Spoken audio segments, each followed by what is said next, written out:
Assalamualaikum warahmatullahi wabarakatuh.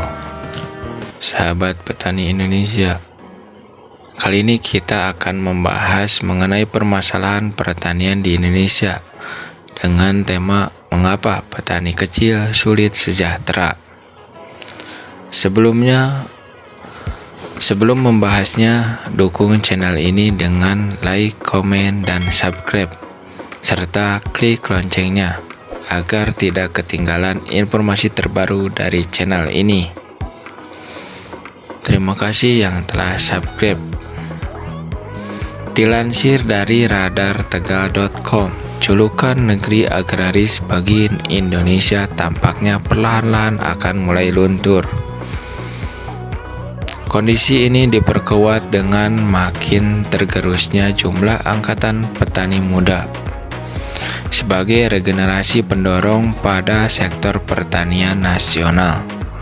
Bahkan, negeri yang dikenal sangat subur ini diprediksi bakal mengalami krisis petani dalam kurun waktu 10-15 tahun ke depan.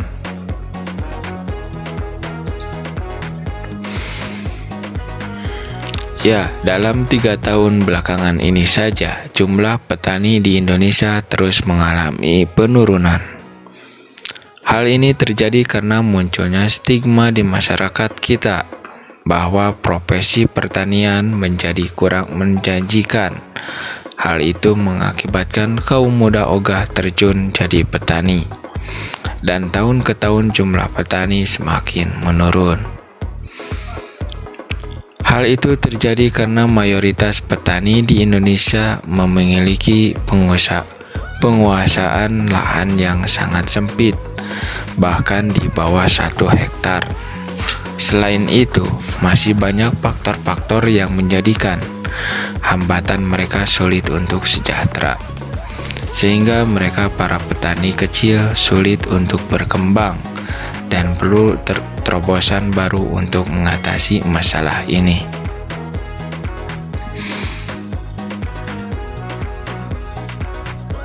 Seperti dilansir dari detiknews.com dengan judul berita Transformasi Pertanian ala Goblek. Rumah tangga petani (RTP) adalah rumah tangga yang minimal ada 1 anggota keluarga bekerja di sektor produksi pertanian, bisa suami, istri, atau anak. Jumlah RTP di Indonesia hasil sensus tahun 2018 mencapai 27 juta orang. Mereka kebanyakan para petani kecil dengan penguasaan lahan rata-rata 0,5 hektar. Bahkan di Pulau Jawa, penguasaan lahan petani rata-rata hanya 0,36 hektar. Itu pun data tahun 2007. Kendatipun kecil, peranan mereka dalam pemenuhan kebutuhan pangan sangat besar.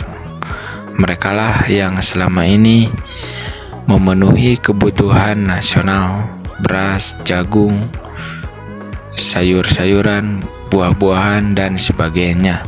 Tanpa mereka kita tak berdaya.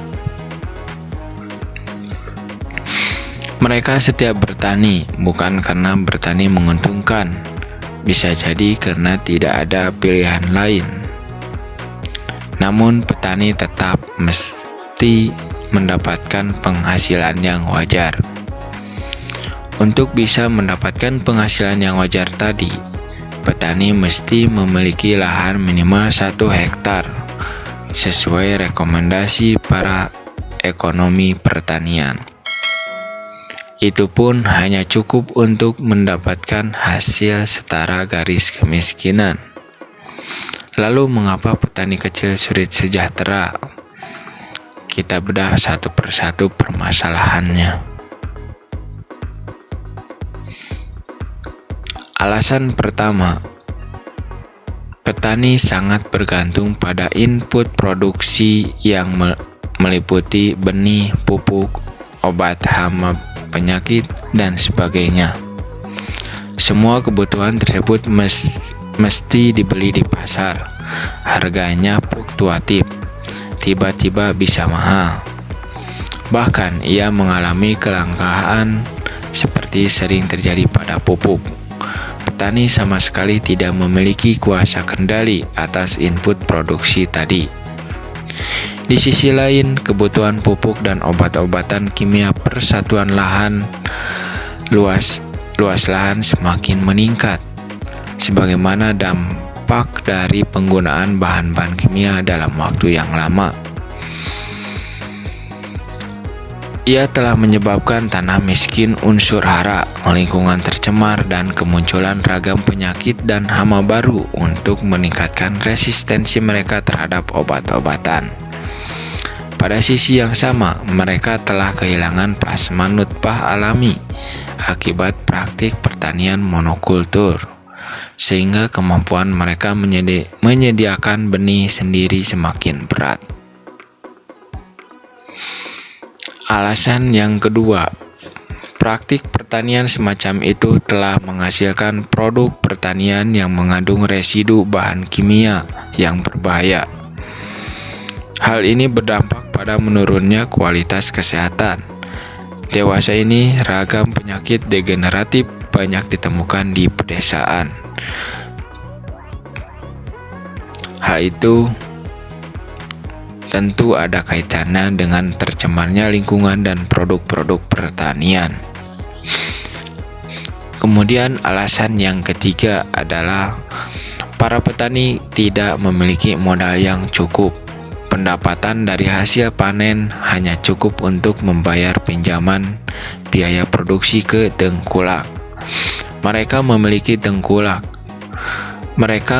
tengkulak karena akses mereka ke lembaga keuangan formal masih terkendala persyaratan jaminan. Pada saat gagal panen atau harga lagi jatuh, mereka sering harus nombok.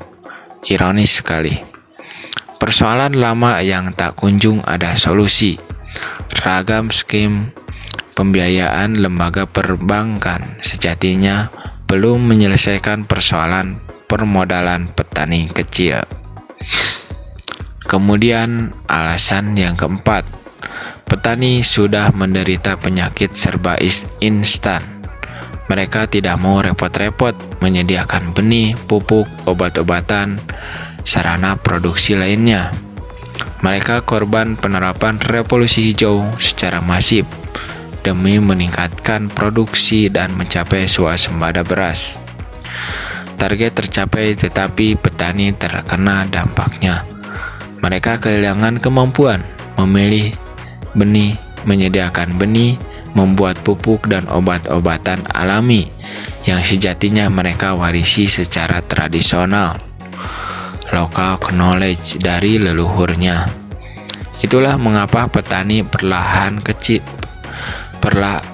kecil menanggung beban biaya produksi yang sangat mahal. Kelima, alasan kelima adalah para ilmuwan pun sepertinya tidak memiliki sudut pandang lain atas persoalan ini. Mereka seakan tidak punya pilihan pendekatan bagaimana cara bertani pada lahan kecil yang menguntungkan dan mensejahterakan. Analisis usaha tani hanya berkutat soal subsidi pupuk, tenaga kerja, harga, rantai pasok, dan sebagainya. Kajian mengenai hal tersebut sudah melimpah. Ribuan skripsi, tesis, dan disertasi serta publikasi penelitian lainnya telah dihasilkan. Kesimpulannya tetap, jika petani ingin sejahtera, mereka harus memiliki lahan minimal 1 hektar. Padahal hal tersebut merupakan kemustahilan. Ilmuwan seakan ikut menghapus mimpi petani kecil untuk bisa sejahtera. Kemudian alasan keenam, petani kecil tidak memiliki kapasitas mengendalikan harga jual hasil panen. Harga jual ditentukan oleh para pengepul dengan rantai pasar yang panjang pula. Sangat ironis.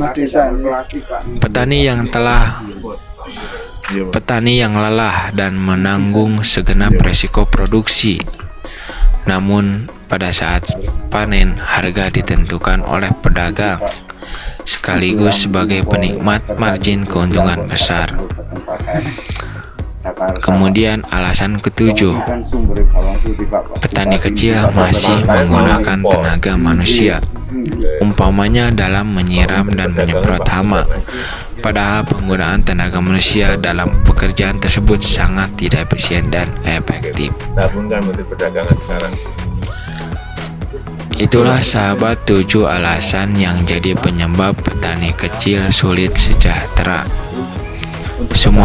Semuanya dilegitimasi teori dan hasil penelitian para ilmuwan. Maka jika petani kecil ingin sejahtera, mereka mesti keluar dari keyakinan tadi, lalu melakukan transformasi secara mendasar. Mereka mesti berani keluar dari kutukan teori dan metodologi yang terlanjur salah tempat. Itulah yang dilakukan oleh para petani muda Desa Goblek, Buleleng, Singaraja, Bali dengan spirit petani muda keren. Bagaimana mereka melakukannya?